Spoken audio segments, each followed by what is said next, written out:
Segala sesuatu yang berpotensi untuk menghilangkan, merusak akal itu dilarang di dalam agama. Di antaranya itu adalah khamr, minuman keras. Sehingga kalau ada seorang pemimpin negara melegalkan minuman keras, maka sungguhnya dia hendak merusak anak negerinya ini. Karena kalau kita lihat di dalam Al-Quran, Allah Subhanahu wa Ta'ala itu bahkan mensejajarkan khamr, maisir itu dengan al-azlam, dengan al-ansab, dengan mengundi nasib, dengan penyembelihan yang dilakukan untuk berhala. Innamal khamru wal maisiru wal ansabu wal azlam rijsun min amali syaitan fajtanibu. Khamr, kata Allah Subhanahu wa Ta'ala, maisir, judi, penyembelihan untuk selain Allah Subhanahu wa Ta'ala, ini berkaitan dengan persoalan syirik. Kemudian mengundi nasib, itu kata Allah Subhanahu wa Ta'ala perbuatan kotor, keji, min amali syaitan, perbuatan setan. Maka jauhi kalau ada orang yang melakukan ini, yang melakukan perbuatan setan. Rasulullah SAW menyatakan, afshus salam wa at'imut ta'am wasilul arham wasallu bil laili wan nasu niyam tadkhulul jannata bisalam. Sebarkan salam, berikan makan, sambung tali silaturahim, dan sholatlah di malam hari pada saat banyak manusia sedang tidur, maka kalian akan masuk surga dengan selamat. 4 sunnah yang diajarkan pada Rasulullah.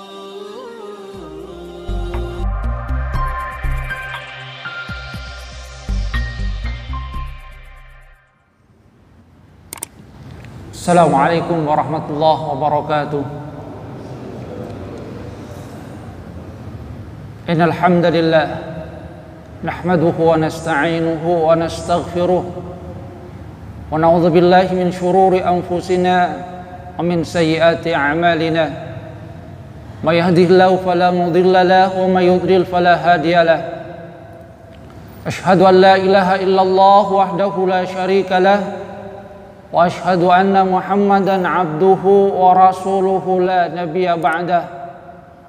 Allahumma salli ala Muhammad wa ala ali Muhammad kama sallaita ala ali Ibrahim innaka Hamidum Majid.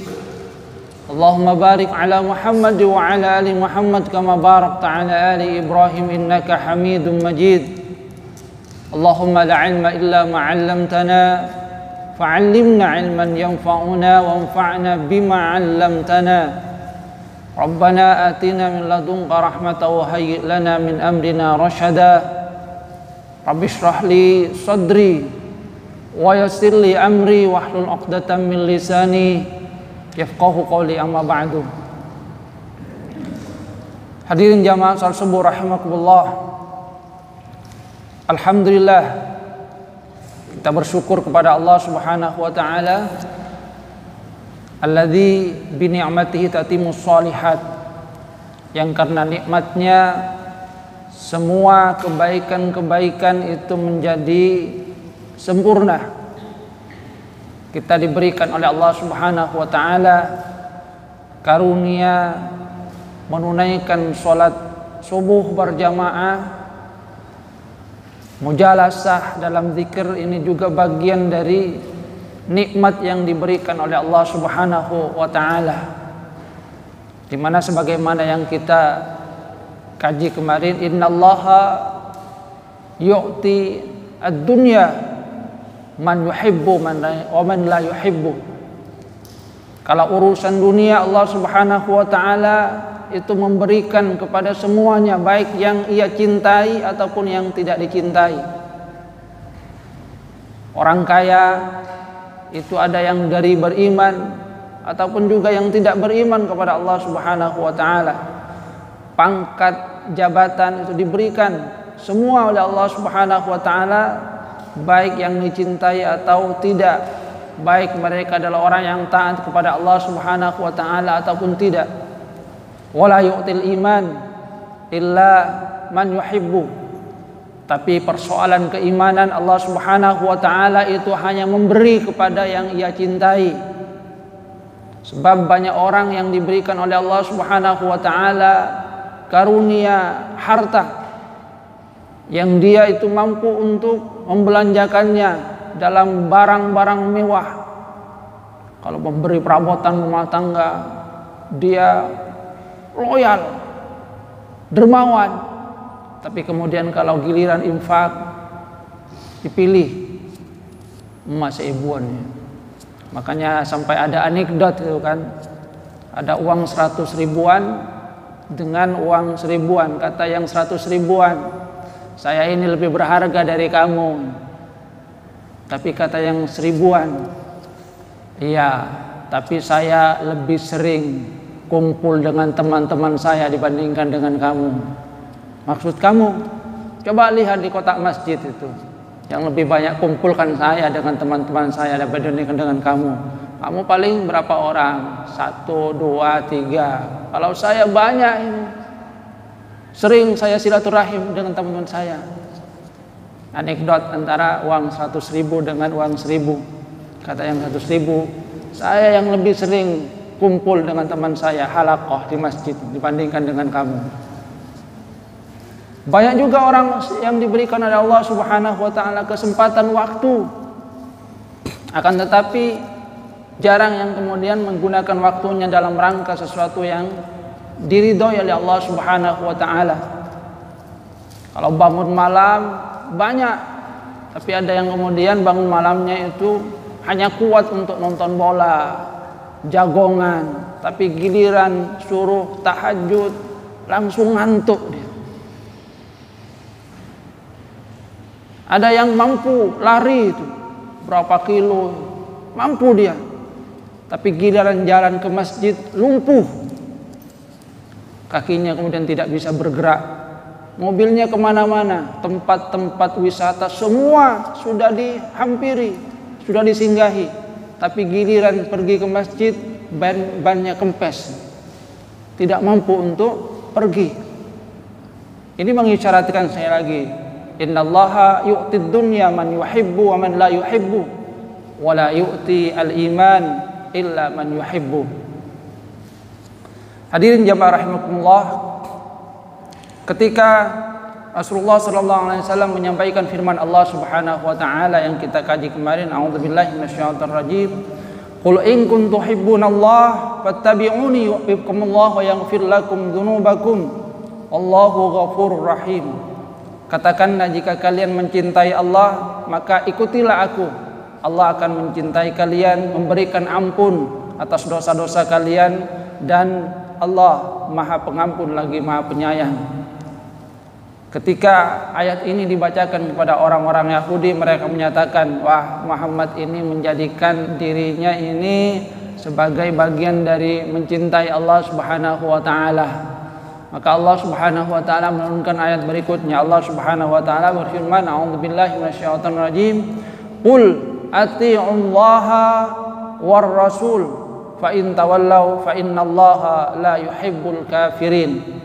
Katakanlah wahai Muhammad, atii'ullaha war rasul, taatilah Allah dan Rasul. Jika mereka berpaling, maka sungguhnya Allah tidak mencintai orang-orang yang kafir, orang-orang yang tidak mau menerima ajakan dari Rasulullah sallallahu alaihi wasallam. Di ayat ini Allah Subhanahu wa taala menegaskan bahwa dua hal yang pokok di dalam agama itu adalah atiullah wa rasul, ketaatan kepada Allah Subhanahu wa taala dan ketaatan kepada Rasulullah sallallahu alaihi wasallam. Ketaatan kepada Allah Subhanahu wa taala adalah terhadap apa yang diturunkan oleh Allah Subhanahu wa taala kepada Rasulullah sallallahu alaihi wasallam berupa wahyu, yaitu Al-Qur'an. Sedangkan ketaatan kepada Rasulullah sallallahu alaihi wasallam itu adalah dengan mentaati sabda-sabda beliau, contoh perilaku dari Rasulullah sallallahu alaihi wasallam. Makanya Rasulullah sallallahu alaihi wasallam kemudian memberikan pesan kepada umatnya, taraktu fikum amroini, aku tinggalkan kepada kalian dua perkara, lan tadillu ma in tamassaktum bihima, kalian tidak akan tersesat selama-lamanya jika kalian berpegang teguh kepada keduanya. Dua perkara yang Rasulullah SAW wasiatkan untuk kita berpegang teguh. Manakala kita berpegang teguh, kita tidak akan tersesat. Apa dua hal itu? Dua hal itu kata Rasulullah SAW, kitab Allah wa sunnata rasulih, kitab Allah Subhanahu wa taala yaitu Al-Qur'an, dan yang kedua adalah sunnah dari Rasulullah sallallahu alaihi wasallam yang pada dasarnya merupakan pengejawantahan dari apa yang ada di dalam Al-Qur'an. Jadi dua hal yang diwasiatkan oleh Rasulullah sallallahu alaihi wasallam untuk kita berpegang kepadanya, yaitu ketaatan kepada Allah Subhanahu wa taala dengan berpegang teguh terhadap kitab Allah Subhanahu wa taala. Karena kitab Allah Subhanahu wa taala Al-Qur'an ini diturunkan memang sebagai hudal linnas wa bayyinatin minal huda wal furqan, petunjuk bagi manusia, penjelas terhadap petunjuk-petunjuk dan juga yang membedakan antara yang hak dengan yang batil. Pembeda, furqan, mana yang harus kita tempuh dan mana yang harus kita jauhi, itu jelas di dalam Al-Quran. Hudal linnas, terlebih lagi bagi orang yang bertakwa, hudal lil muttaqin, dzalikal kitabu la raiba fi, hudal lil muttaqin, inilah kitab yang tidak ada keraguan di dalamnya, petunjuk bagi orang-orang yang bertakwa. Kitab Allah. Sedangkan sunnah dari Rasulullah sallallahu alaihi wasallam itu bisa kita lihat dari ujaran-ujaran Rasulullah sallallahu alaihi wasallam. Sunnah itu kalau sejarah maknanya adalah sesuatu perilaku yang harus kita teladani. Jadi perilaku yang perlu kita teladani. Makanya ada yang membedakan antara sunnah dengan hadis itu kan, di mana keduanya memang tidak bisa terpisahkan. Sunnah itu adalah perilaku teladan yang dicontohkan oleh Rasulullah sallallahu alaihi wasallam, sedangkan hadis itu adalah ujaran dari sabda Rasulullah sallallahu alaihi wasallam. Jadi sunnah, hadis itu bisa dikatakan sebagai hamilus sunnah, kendaraan dari sunnah. Kita tidak akan bisa mengetahui sunnah Rasulullah sallallahu alaihi wasallam kalau tidak mempelajari hadis. Tapi dalam satu hadis bisa jadi mengandung beberapa sunnah. Contohnya dalam hadis Rasulullah sallallahu alaihi wasallam menyatakan, afshus salam wa at'imut ta'am wasilul arham wa sallu bil laili wan nasu niyam tadkhulul jannata bisalam. Sebarkan salam, berikan makan, sambung tali silaturahim, dan sholatlah di malam hari pada saat banyak manusia sedang tidur, maka kalian akan masuk surga dengan selamat. Ini satu hadis, tapi di dalam satu hadis ini ada 4 sunnah yang diajarkan oleh Rasulullah sallallahu alaihi wasallam. Apa sunnah yang diajarkan dalam satu hadis ini? Pertama adalah ifsya'us salam, menyebarkan salam. Ini sunnah pertama. Kemudian sunnah yang kedua adalah it'amut ta'am, memberikan makan terutama kepada fakir miskin, mereka yang sangat membutuhkan. Sunnah yang ketiga adalah silaturahim, menyambung tali rahim, tali kasih sayang kerabat terdekat dan juga kepada sesama muslim. Dan yang keempat adalah sholatul lail, sholat malam, terutama di sepertiga malam terakhir. 4 sunnah dalam satu hadis. Jadi perbedaan antara sunnah dengan hadis memang tipis. Makanya ungkapan tentang sunnah memang juga sering dikatakan dengan hadis. Hadis kemudian juga diungkapkan tentang sunnah. Karena memang kita tidak bisa mengetahui sunnah dari Rasulullah SAW kecuali dengan mempelajari hadis. Jadi hadis itu adalah hamilus sunnah, kendaraan dari sunnah. Kita bisa mengetahui sunnah-sunnah Rasulullah SAW dari hadis, baik yang langsung diungkapkan oleh Rasulullah SAW ataupun yang diceritakan oleh para sahabat tentang perilaku Rasulullah SAW. Kitab Allah wa sunnata rasulih, kitab Allah Subhanahu wa taala yaitu Al-Qur'an yang merupakan pedoman bagi umat Islam, dan yang kedua adalah sunnah Rasulullah sallallahu alaihi wasallam yang kita dapatkan dengan mempelajari hadis-hadis Rasulullah sallallahu alaihi wasallam. Nah, dari dua sumber utama yang merupakan sumber di dalam beragama bagi umat Islam ini, para ulama kemudian menjabarkan bahwa tujuan diturunkannya syariat setelah para ulama itu mempelajari apa yang ada di dalam Al-Quran, apa yang dicontohkan oleh Rasulullah Sallallahu Alaihi Wasallam dalam perilaku nyata beliau sebagai perwujudan pengejawantahan dari Al-Quran, maka ulama menyatakan bahwa ada 5 tujuan pokok diturunkannya syariat Islam yang mereka sebut dengan maqasidus syariah al-khamsah. Tujuan diturunkannya syariat yang 5, atau juga mereka sebut dengan ad-daruriyatul khamsah. Jadi hal yang paling pokok yang 5. Apa yang 5 ini yang merupakan 5 tujuan pokok diturunkannya syariat? Ulama menyatakan pertama adalah hifdzuddin, menjaga agama. Jadi yang pertama adalah menjaga agama, menjaga agar keimanan itu tetap bersemayam di dalam diri kita, menjaga agar kalimat tauhid la ilaha illallah Muhammad Rasulullah sallallahu alaihi wasallam itu tetap ada di dalam diri kita.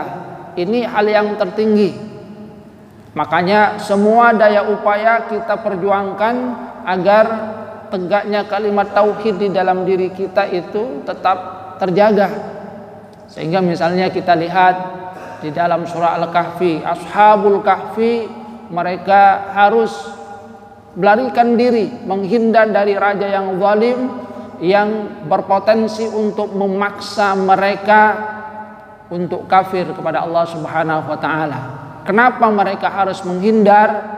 Dalam rangka hifdzuddin, dalam rangka menjaga agama, agar keyakinan terhadap Allah Subhanahu wa taala itu tidak tercabut, agar keyakinan kepada Allah Subhanahu wa taala tetap terjaga.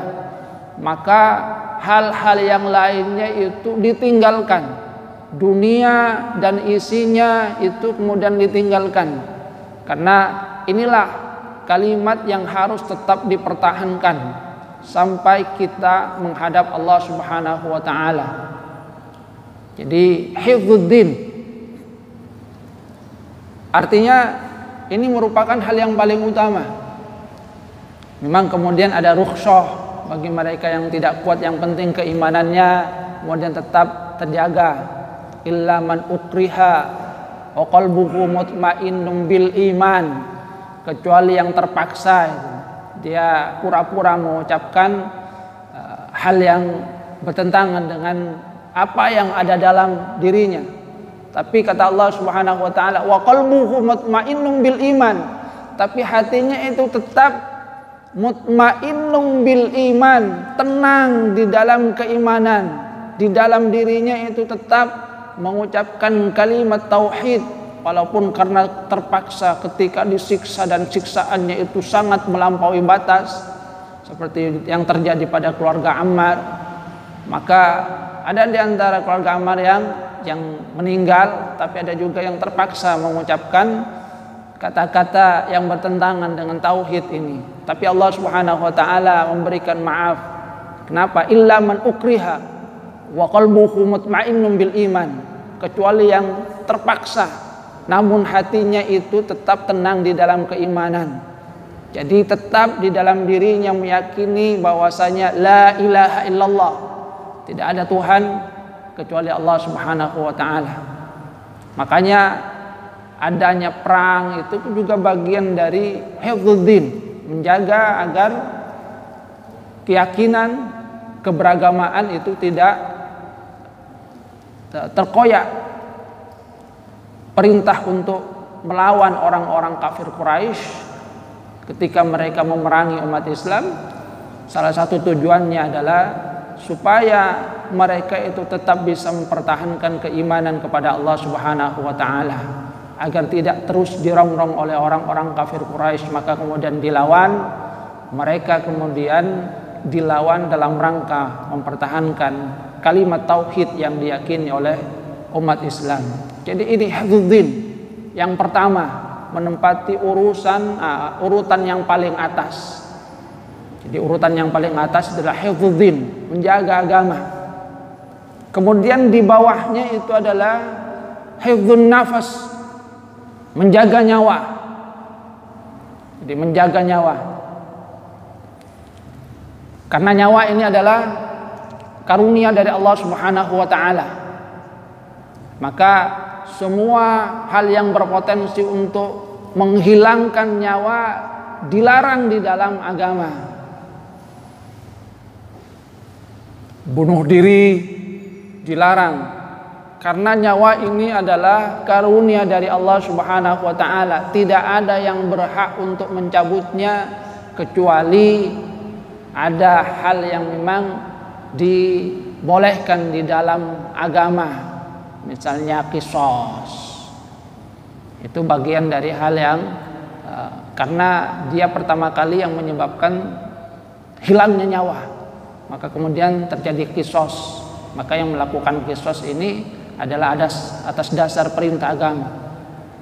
Namun secara umum semua hal yang berpotensi untuk menghilangkan nyawa itu dihilangkan, dilarang di dalam agama. Tidak boleh membunuh. Itu bagian dari hifdzu an-nafas, menjaga nyawa. Makanya ada hal-hal daruri yang diperbolehkan di dalam agama ketika nyawa itu terancam. Jadi darurah, ad-daruratu tubihul mahdzurat. Ada makanan-makanan yang diharamkan di dalam agama, akan tapi ketika nyawa terancam maka itu kemudian diperbolehkan dalam keadaan darurat. Yang ada misalnya hanya daging babi, yang kalau dia tidak makan maka dia akan mati. Maka ini termasuk dalam kaidah darurah. Boleh dia makan, akan tapi sebagaimana yang pernah saya sampaikan, ad-daruratu tuqaddaru biqadariha. Kedaruratan itu diukur dengan kadarnya, jangan kemudian enak-enakan. Kalau misalnya seorang di perjalanan terpaksa kemudian mencuri, karena kalau tidak mencuri dia akan mati, atau ada barang yang haram yang harus dimakan, apapun itu, maka ia sekedar untuk membuat dirinya bisa bertahan hidup, jangan kemudian memuaskan diri. Dan yang paling tahu itu adalah orang yang memakannya. Sebab ada cerita perjalanan kemudian dia kelaparan, kalau saya tidak mencuri saya bisa mati. Mencuri, makan, tapi setelah itu masih ngambil untuk perbekalan, nanti makan di tengah jalan. Bukan itu. Itu namanya memuaskan diri. Yang diperbolehkan sekedar kalau misalnya satu pisang itu sudah bisa mencukupkan dirinya, tidak mati, maka cukup dengan satu pisang itu. Bukan kemudian sakeceng patada. Yang sakeceng patada, bagian yang lainnya itu tetap bagian yang haram itu. Jadi ad-daruratu tuqaddaru biqadariha. Tetap kadar kedaruratan itu sesuai dengan diukur sesuai dengan kadarnya itu. Kalau misalnya satu sudah cukup membuat dia bertahan hidup, maka cukup dengan satu. Kalau misalnya masih kurang menjadi dua, ya dua itu. Artinya yang lebihnya itu sudah masuk dalam kategori haram karena sudah keluar dari kedaruratan. Jadi ad-daruratu tuqaddaru biqadariha. Sebab kadang ada yang hanya mengatakan ini darurat. Ad-daruratu tubihul mahdzurat. Yang namanya darurat itu membolehkan sesuatu yang haram, mahdzurat yang dilarang. Tetap kaidah yang lainnya adalah ad-daruratu tuqaddaru biqadariha. Jadi ukurannya itu tetap diukur dengan kadar kedaruratan. Dia itu butuhnya berapa untuk mempertahankan nyawa tadi. Jadi ad-darurah di sini adalah hifdzu'an nafas, menjaga jiwa. Karena jiwa ini adalah karunia dari Allah Subhanahu wa taala. Dengan itu kemudian kita tetap bisa berupaya mempertahankan nyawa dalam rangka melanjutkan hidup, dalam rangka terus bisa melakukan kebaikan di sisi Allah Subhanahu wa taala. Hifdzun nafas. Kemudian yang ketiga itu adalah hifdzu al-aql, menjaga akal. Karena akal ini juga merupakan karunia dari Allah Subhanahu wa taala. Dengan akal manusia bisa berpikir untuk memajukan bumi ini. Dengan akal manusia juga, kalau kata orang Mu'tazilah, bisa membedakan antara yang benar dengan yang tidak. Yang pasti bahwa akal itu adalah satu potensi yang diberikan oleh Allah Subhanahu wa taala, yang di dalam Al-Qur'an ada banyak sekali ayat yang memerintahkan kita untuk menggunakan akal dengan baik. Dan kehilangan akal itu membuat seseorang tidak lagi mukallaf, orang gila. Walaupun tidak sholat tidak apa-apa dia, walaupun telanjang ya tidak kena hukuman. Karena memang salah satu syarat seorang mukallaf manakala dia itu aqil, berakal. Karena dengan berakal dia kemudian tahu, bisa membedakan mana yang benar, mana yang tidak, mana yang seharusnya dilakukan, mana yang seharusnya dijauhi. Dia tahu rasa malu. Tapi kalau sudah hilang akal, maka tidak ada lagi yang kemudian dia pikirkan. Makanya segala sesuatu yang berpotensi untuk menghilangkan, merusak akal itu dilarang di dalam agama. Di antaranya itu adalah khamr. Jadi khamr, minuman keras. Sehingga kalau ada seorang pemimpin negara melegalkan minuman keras, maka sungguhnya dia hendak merusak anak negerinya ini. Karena kalau kita lihat di dalam Al-Quran, Allah Subhanahu wa taala itu bahkan mensejajarkan khamr, maisir itu dengan al-azlam, dengan al-ansab, dengan mengundi nasib, dengan penyembelihan yang dilakukan untuk berhala. Innamal khamru wal maisiru wal ansabu wal azlam rijsun min amali syaitan fajtanibu. Khamr, kata Allah Subhanahu wa taala, maisir, judi, penyembelihan untuk selain Allah Subhanahu wa taala, ini berkaitan dengan persoalan syirik. Kemudian mengundi nasib, itu kata Allah Subhanahu wa taala perbuatan kotor, keji, min amali syaitan, perbuatan setan, maka jauhi. Jadi ini perbuatan setan. Ya isyaratnya gimana? Kalau ada orang yang melakukan ini, yang melakukan perbuatan setan, jauhi kata Allah Subhanahu wa taala, rijsun min amali syaitan. Ini adalah perbuatan setan yang kemudian harus dijauhi, karena memang akan merusak akal. Innama yuridu syaitan ayyuqi'a bainakumul adawata wal baghdha fil khamri wal maisir. Kata Allah Subhanahu wa taala, setan itu menginginkan supaya terjadi bainakumul adawata wal baghdha, terjadi permusuhan di antara kalian, terjadi kebencian di dalam khamr, di dalam maisir.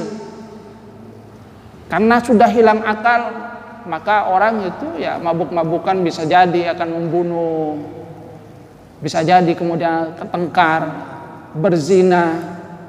Bahkan ada sebuah cerita, ada seorang yang diberikan pilihan, dia punya pilihan, ada anak kecil yang harus dibunuh, kemudian minum khamr, berzina dengan perempuan.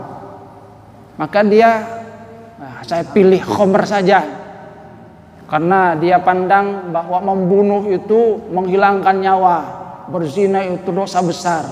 Khamr ini pilihan yang paling ringan bagi dia. minum dia khamr. Ketika minum khamr, akalnya sudah tidak berfungsi dengan baik, maka dia lihat perempuan yang tadinya dia tolak untuk dizinai, kelihatannya cantik sekali. Akhirnya berzina dengan dia. Setelah berzina, agak-agak sadar, wah ini anak kecil ini menonton saya berzina. Kalau dibiarkan ini akan menceritakan saya, aib saya akan terbongkar. Terus gimana solusinya? Bunuh. Akhirnya dibunuh anak itu. Sehingga dia yang ingin menghindar dari dosa yang dia katakan lebih besar, memilih yang lebih kecil dalam pandangan dia, yaitu minum khamr, ternyata malah melakukan 3 dosa besar sekaligus. Minum khamr, berzina, dan membunuh anak kecil. Kenapa? Karena akal sudah tidak berfungsi lagi dengan baik. Generasi mana yang akan diharapkan kalau kemudian sudah kehilangan akalnya? Ya generasi linglung. Jadi generasi linglung. Kenapa? Karena kalau sudah hilang akal, akalnya sudah habis, maka yang terjadi hanya linglung, tidak mau memikirkan. Padahal kemajuan sebuah bangsa itu ketika karunia akal ini dipergunakan dengan sebaik-baiknya. Karena akal ini memang karunia dari Allah Subhanahu wa taala, yang di dalamnya Allah Subhanahu wa taala menitipkan ilmu. Makanya salah satu hal yang kemudian diberikan oleh Allah Subhanahu wa taala keutamaan kepada manusia adalah potensi akal yang di kemudian hari itu kita bisa mempergunakannya dengan baik manakala memfungsikannya. Nabi Adam alaihissalam itu mendapatkan keutamaan karena keutamaan ilmu itu kan. Jadi diberikan karunia ilmu yang tadinya dipertanyakan oleh malaikat, akhirnya menjadi makhluk yang terhormat. Allah Subhanahu wa taala menyatakan kepada malaikat, coba sebutkan ini kalau kalian tahu. Mereka berkatakan, la ilma lana illa ma'allamtana. Kami tidak tahu apa-apa kecuali apa yang Kau ajarkan kepada kami. Kemudian Allah Subhanahu wa taala berkata kepada Nabi Adam alaihissalam, coba sebutkan. Maka Nabi Adam menyebutkan sesuai dengan pengetahuan yang telah diberikan oleh Allah Subhanahu wa taala. Maka dengan kemuliaan ilmu yang diberikan oleh Allah Subhanahu wa taala, Allah Subhanahu wa taala kemudian memerintahkan kepada para malaikat untuk sujud-sujud penghormatan kepada Nabi Adam. Nah, kalau kemudian akal hilang, habis itu. Tidak ada orang yang menghormati orang yang gila. Walaupun misalnya dia itu mantan pejabat, walaupun dia juga mantan orang kaya, tidak ada. Orang itu terhormat dengan bisyarafil ilmi. Al-alimu kabirun wa in kana hadatsan. Seorang itu akan dianggap dewasa walaupun dia kecil. Coba kita lihat sahabat-sahabat Rasulullah sallallahu alaihi wasallam, ada yang usianya kalau kita lihat di dalam sejarah usianya mungkin masih kecil, akan tapi karena diberikan karunia oleh Allah Subhanahu wa taala ilmu, maka ada yang dijadikan sebagai imam di antara mereka. Sahabat Rasulullah sallallahu alaihi wasallam yang senior, yang junior itu misalnya Ibnu Abbas itu tetap dipandang di kalangan sahabat senior karena karunia ilmu yang diberikan oleh Allah Subhanahu wa taala kepadanya. Jadi hifdzul aql, menjaga akal. Kemudian yang keempat adalah hifdzun nasl, menjaga keturunan supaya garis keturunan ini jelas. Jadi hifdzun nasl, menjaga keturunan. Maka segala sesuatu yang berpotensi untuk mengacaukan garis keturunan dilarang di dalam agama. Perzinahan itu akan berpotensi untuk merusak garis keturunan ini. Sebab di dalam agama yang namanya garis keturunan itu adalah sesuatu yang sangat terhormat. Maka walaupun itu hanya sekedar, kalau kita lihat akad itu kan hanya kata-kata. Angkahtuka wa zawajtuka maktubataka masuna, siapa bimahri kada kada qabiltu. Tapi dengan kata-kata yang sederhana sesuatu yang tadinya haram itu menjadi halal. Jadi memang sederhana akad, akan tapi ini sesuatu yang suci di dalam agama, yang itu membedakan antara manusia dengan binatang. Kalau binatang tidak usah akad-akad seperti itu, yang penting nafsu sudah hantam. Tapi manusia tidak, ada hal-hal yang kemudian diberikan aturan di dalam agama untuk menjaga kehormatan, membedakan antara dirinya dengan binatang. Hifdzun nasl. Jadi semua yang berpotensi untuk menghilangkan keturunan, nasabnya dan lain-lainnya itu dilarang. Aborsi dilarang karena ini juga berpotensi untuk menghilangkan keturunan yang diberikan oleh Allah Subhanahu wa taala. Termasuk juga menghilangkan garis keturunan. Maka mengakui anak angkat sebagai anak kandung itu juga dilarang di dalam agama. Ud'uhum li'abaihim, panggil mereka dengan ayah mereka, jangan disembunyikan nasabnya. Sehingga Zaid yang merupakan anak angkat dari Rasulullah SAW, yang dulunya sering disebut dengan Zaid bin Muhammad, kemudian dilarang di dalam agama, panggil dengan nama ayahnya, jangan kemudian dihilangkan. Karena bagaimanapun juga orang tua itu punya peran, harus berjuang itu, walaupun perjuangannya itu nikmat, berjuang untuk mendapatkan keturunan. Yang kalau tidak punya keturunan itu harus kadang berobat ke sana kemari, itu perjuangan juga. Ketika merawat di waktu kecil itu juga perjuangan. Makanya kemudian Rabbi firli wali walidayya warhamhuma kama rabbayani shighara, itu merupakan bagian dari doa sebagai ungkapan syukur kepada Allah Subhanahu wa taala. Birrul walidain. Jadi hifdzun nasl, menjaga keturunan. Pelacuran itu tidak diperbolehkan. Termasuk juga nikah mut'ah yang di Syiah mungkin diperbolehkan, itu juga dilarang. Jadi pernikahan adalah hal yang suci, yang di dalamnya kemudian ada timbul tanggung jawab yang diberikan di dalam agama, yang di dalamnya kemudian garis keturunan menjadi jelas. Hifdzun nasl, dan yang terakhir adalah hifdzul mal, menjaga harta. Karena harta itu juga adalah karunia dari Allah Subhanahu wa taala. Hifdzul mal. Maka kemudian diberikan aturan dari mana memperoleh harta itu dan bagaimana membelanjakan harta. Harta itu diperoleh dari jalan yang benar. Jangan kemudian asal usaha, yang penting mendatangkan uang, menabrak aturan agama. Tidak. Di dalam agama mendapatkan dunia itu juga ada aturannya. Maka hal-hal yang berpotensi untuk merugikan orang lain dan merugikan diri sendiri itu dihilangkan. Riba itu dilarang karena kemudian berpotensi untuk mencekik orang lain dirugikan. Penipuan, gharar dan lain-lainnya itu dilarang. Karena itu bagian dari hifdzul mal. Jadi hifdzul mal, menjaga harta. Menjaga harta, jangan kemudian sampai merusak harta orang lain, merugikan orang lain, dan juga menjaga harta kita agar harta itu adalah sesuatu yang suci. Jadi diperoleh dari jalan yang benar, hartanya kemudian benar, hartanya yang suci. Di dalamnya kemudian juga ada hak-hak yang harus ditunaikan agar harta kita itu sekali lagi tetap suci. Khudh min amwalihim shadaqatan tutahhiruhum wa tuzakkihim biha. Ambil dari harta mereka, dari orang-orang kaya yang kemudian sudah sampai pada nisabnya itu shadaqatan, yang masuk di sini adalah zakat. Sedekah tutahhiruhum wa tuzakkihim biha. Tujuannya adalah untuk menyucikan mereka, membersihkan harta kita yang kalau tidak dikeluarkan itu sungguhnya ada hal yang kotor karena ada bagian hak orang lain yang ada dalam harta itu.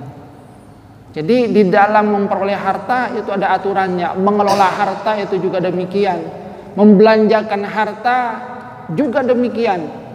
Wabtaghi fima ataqallahu ad-darul akhirah wa la tansa nasibaka illa wa la tansa nasibaka fid dunya minad dunya wa la tansa nasibuka minad dunya wa ahsin kama ahsanallahu ilaik.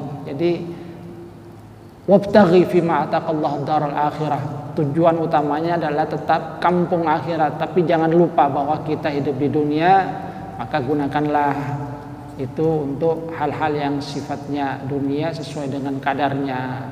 Tapi kalau di dalam agama kemudian tetap diperintahkan dihubungkan dengan Allah Subhanahu wa taala.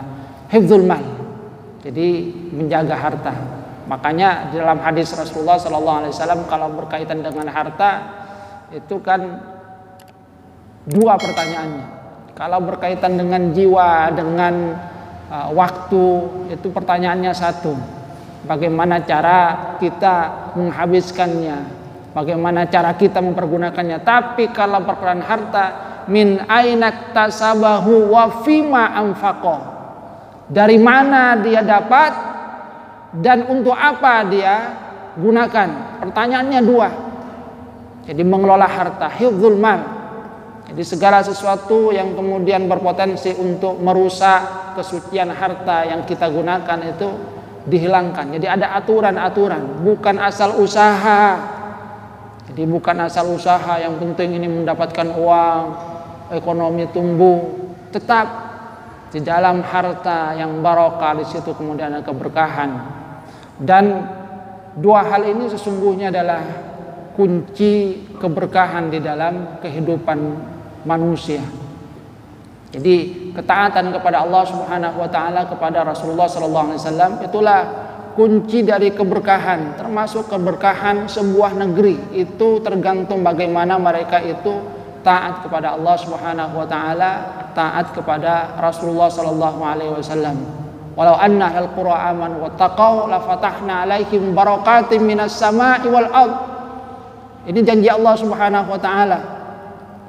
Manakala manusia itu beriman, bertakwa kepada Allah Subhanahu wa taala, akan dibukakan pintu keberkahan dari langit, dari bumi. Dari langit, dari bumi. Keberkahan, ada kebaikan, air yang turun, hujannya itu membawa kebaikan, bukan malah membawa banjir. Dari bumi kemudian juga keberkahan. Artinya kalau misalnya banyak terjadi banjir, maka salah satu hal yang kemudian perlu dievaluasi, kenapa dan mengapa. Sebab janji Allah Subhanahu wa taala, la fatahna alaihim barakat minas sama, keberkahan, kebaikan. Sehingga air yang turun itu akan membawa kebaikan. Kalau ternyata menimbulkan dampak yang tidak baik, maka ada hal yang perlu kita introspeksi pada diri kita. Makanya Umar bin Khattab itu pernah satu waktu ketika terjadi gempa. Jadi terjadi gempa pada masanya. Umar itu adalah pemimpin yang adil. Jadi pemimpin yang adil ketika terjadi gempa, karena beliau itu merasa sudah menjalankan amanah itu dengan baik. Kemudian ya ini salah satu karomah juga, kedekatan kepada Allah Subhanahu wa taala. Ditepuk bumi itu. Alam a'dil alaika, bukankah saya sudah berbuat adil? Sudah, berhenti, jangan gempa. Jadi Umar kemudian karena merasa dirinya sudah berbuat adil, menjalankan amanah yang diberikan oleh Allah Subhanahu wa taala, terjadi gempa, ditepuk bumi itu, ditegur. Alam a'dil alaika, bukankah saya yang sudah berbuat adil? Sudah, berhenti, jangan gempa lagi. Dan ternyata kemudian gempanya berhenti. Pemimpin yang adil, ditegur buminya. Tapi kepada umatnya kemudian Umar bin Khattab menyatakan betapa cepatnya peringatan Allah Subhanahu wa taala tiba kepada kalian. Kalau nanti terjadi lagi seperti ini, saya akan berlepas diri. Jadi kepada buminya ditegur karena merasa bahwa dirinya sudah menjalankan amanah sesuai dengan yang diberikan oleh Allah Subhanahu wa taala, dan buminya kemudian berhenti gempa. Tapi kepada rakyatnya dia kemudian tegur. Berarti ada di antara kalian yang kemudian ingkar, tidak menjalankan perintah Allah dan Rasulnya. Kalau nanti terjadi lagi gempa, kata Umar, saya tidak bertanggung jawab lagi. Kenapa? Karena tadi dia sudah berdialog dengan bumi, sudah berhenti. Saya sudah menjalankan amanah. Tapi kepada rakyatnya kemudian beliau tegur. Berarti ada di antara kalian yang tidak taat kepada Allah dan Rasulnya. Ini kalau pemimpin yang adil, yang memang merasa dirinya sudah menjalankan amanah dari Allah Subhanahu wa taala, berdialog dengan bumi, bumi pun kemudian tunduk dengan izin Allah Subhanahu wa taala. Ati Allah wa ati Rasul. Jadi taatilah Allah Subhanahu wa taala, taatilah Rasul, karena dalam ketaatan kepada keduanya itu adalah kunci dari keberkahan di dalam kehidupan, bukan hanya di dunia ini tapi kelak juga ketika kita menghadap Allah Subhanahu wa taala.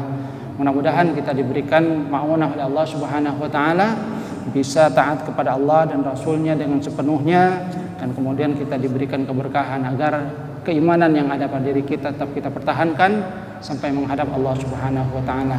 Kurang lebihnya mohon maaf. Wabillahi taufiq wal hidayah wa ridwan wal inayah. Wassalamualaikum warahmatullahi wabarakatuh.